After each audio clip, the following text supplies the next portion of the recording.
नमस्कार. अनिकाज किचनमध्ये तुमचं खूप मनापासून स्वागत आहे. भाजणी न करता तांदूळाचं पीठ न वापरता खूप छान टेस्टी अशी ही साच्याची चकली तुम्ही पाहू शकता. ह्याचे काटे पण किती सुंदर आलेले आहे आणि खूपच अगदी खुसखुशीत झालेली आहे. तुम्ही पाहू शकता अगदी जशी म्हटले तशी बारीक चुरा होत आहे आणि अजिबात तेलकट नाही आहे. अजिबात तेलकट नाही आहे. खूप छान टेस्टी अशी ही डिश आहे.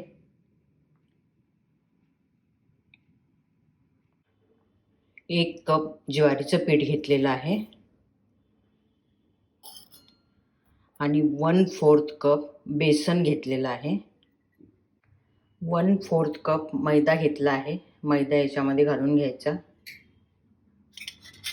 आणि 1 चमचा पांढरे तीळ घेतले आहे. तिळाचं प्रमाण कमी जास्त करू शकता. अर्धा चमचा ओवा घेतला आहे आणि 1 चमचा लसण आणि जिरे याची पेस्ट बनवून घेतलेली आहे.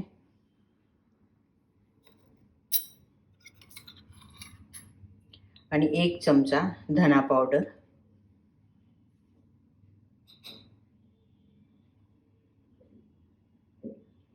चवीनुसार मीठ घालायचं आहे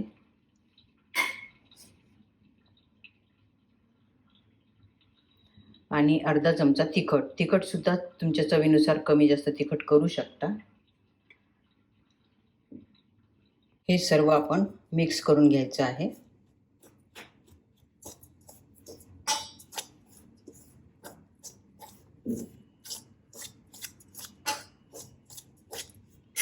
नंतर ह्याच्यामध्ये 1/4 कपला कमीच आहे गरम तेल करून ह्याच्यामध्ये तेल घालून घ्यायचं आहे आणि तेल गरम असल्यामुळे चमच्याने मिक्स करून घ्यायचं सुरुवातीला. आता हे पीठ आपण हाताने छान मिक्स करू. सर्व बाजूने तेल लागलं पाहिजे. नंतर ह्याच्यामध्ये अगदी थोडं थोडं पाणी घालून घट्ट असं पीठ आपल्याला भिजवायचं आहे.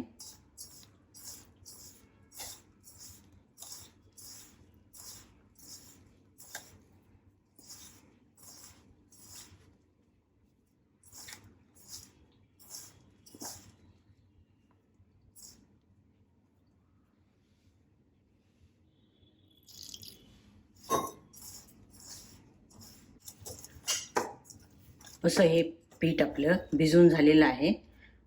असं घट्ट भिजवलेलं आहे. खूप अगदी घट्ट नाही भिजवायचं. या पद्धतीनं असं भिजवायचं आहे. तर हा असा चकलीचा साचा घ्यायचा आहे.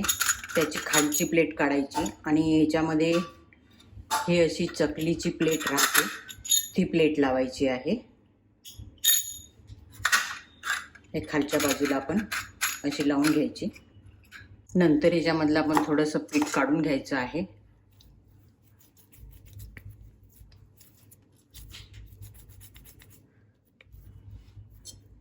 असं ह्याच्यामध्ये भरून घ्यायचं.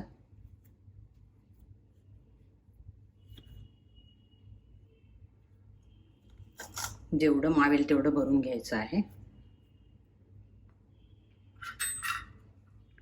नंतर हे आपण बंद करून घेऊ. टाकून घ्यायचा खाली आणि हा साचा आहे. ह्या साच्याने आपण अशी गोल चकली बनवून घ्यायची आहे. हे बनवता वेळेस जर तुमचं तुटत असेल तर थोडंसं पीठ नरम करून घ्यायचं आहे.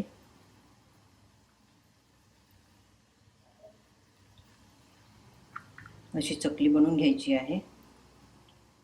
ह्या प्रमाणात घेतलं तर चकली अजिबात तुटत नाही आणि खाण्यासाठी पण खूप खुसखुशीत टेस्टी अशी ही चकली बनते.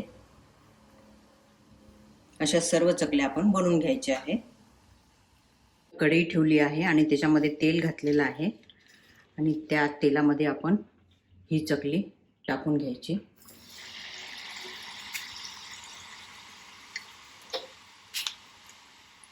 लो टू मीडियम गॅसवरच तळायचं आहे.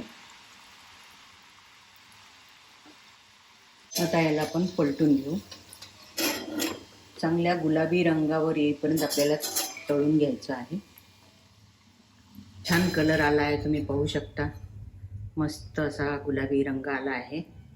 आता ह्या चकल्या आपण काढून घ्यायच्या आहे. अशाच आपण चकल्या टाकून घ्यायच्या आहे.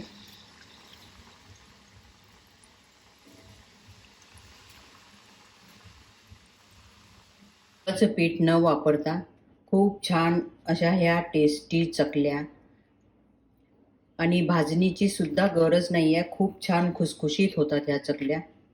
तुम्ही पाहू शकता, याला काटे सुद्धा किती सुंदर आलेले आहे.